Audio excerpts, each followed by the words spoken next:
The book I decided to read was written by Australian author Martin Lindstrom and is called Brand Sense.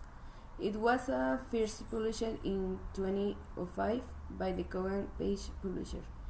Since then, Lindstrom was worked along with several dominant companies like British Telecom, LuxSmart, and BBDO, and has served as a consultant for worldwide enterprise like Mercedes-Benz, PepsiCo, American Express.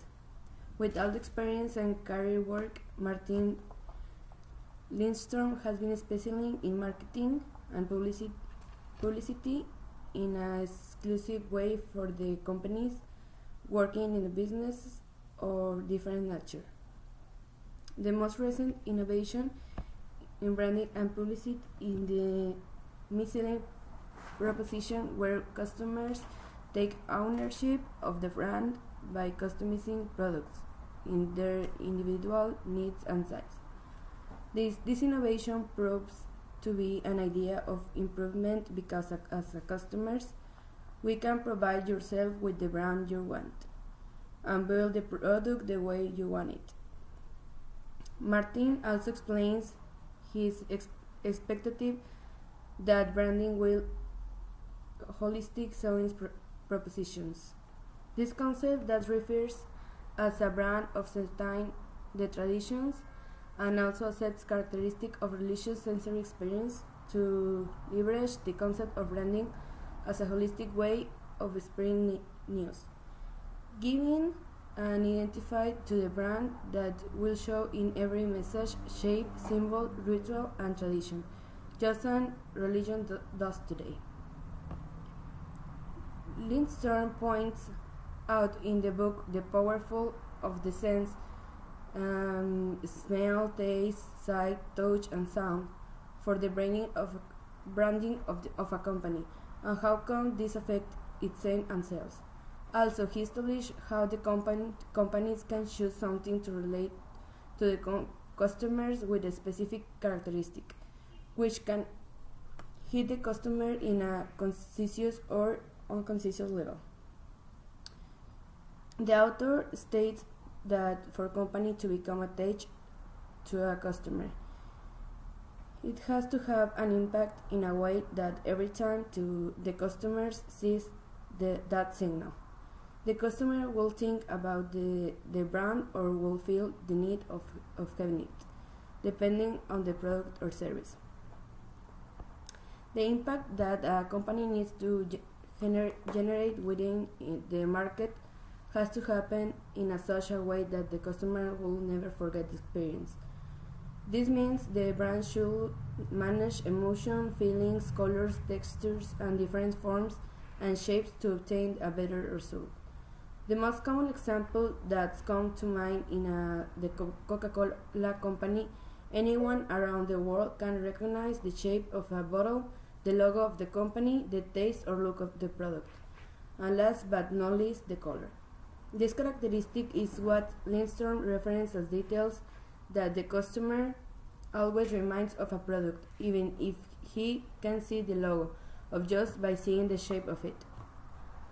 Also, through the text, Lindstrom gives how to approach and find these characteristics for a company, and it's by smashing the brand.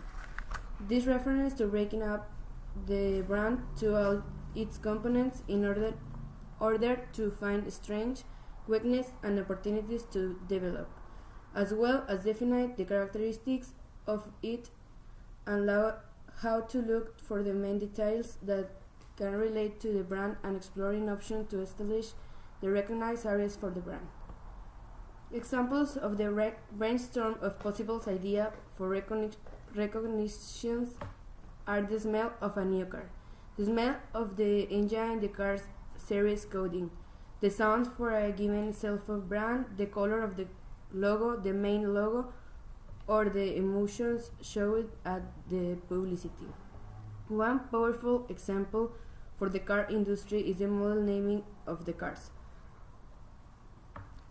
On one side, it is possible to see the Piaget company and how all the models have 0 in the models, and the companies painted and registered these elements so no brand could use in his favor. Another example for this is a McDonald's, and it's shown on their menu in products like Big Mac and McNuggets. Meanwhile, other examples for powerful companies is the case for Kellogg's. The cereals enterprise have interesting in the sound area by the crunch of this product, which provides to be an area and impact for the customers. As part of the book, Lindstrom reveals how a company that looks for their brand religion tends to grow and consolidate at brands. This means that the brand grows to give the customers a unique sense of belonging, developing and certain attachment between the brands and the customers through a sense of purpose, authenticity, sensorial appeal, and symbols for the brand. The most common examples of the brands that have generated a feeling of attachment with its customers are Harley-Davidson, Apple, and Coca-Cola, companies that have proven their innovation methods by implementing the idea of a community where not everyone can get in, but only those who can afford the price. The main goal of the book is to successfully explain the evolution of the process of branding and how things have been changing. As a period point, it says that the most sensory brands are Apple, Singapore Airlines, Disney, Mercedes-Benz, and Marlboro, all primary innovation brands, with their technology applies at their products, but even though they are the most sensorial brands, they still got room to improve. Meanwhile, the other side of the coin, Ford, IBM, Sony, and McDonald's are the bottom brands in the middle of sensory brands. Traditional brands were owned by the companies that invented them. The future brands will be increasingly owned by the customer. By reading this book, I can now understand and realize how branding is a constant evolution, and companies that think outside the box and commit with the process of innovation by taking into consideration aspects of life I wouldn't never figure it out is something that Lindstrom taught me through his book. The examples of Mercedes-Benz and Apple are the most common and meaningful regarding how they apply their technology to take full advantage of AdSense. In the case of Mercedes-Benz with its motor, the sounds, including the meter naming, interiors, and general engineering of the machine.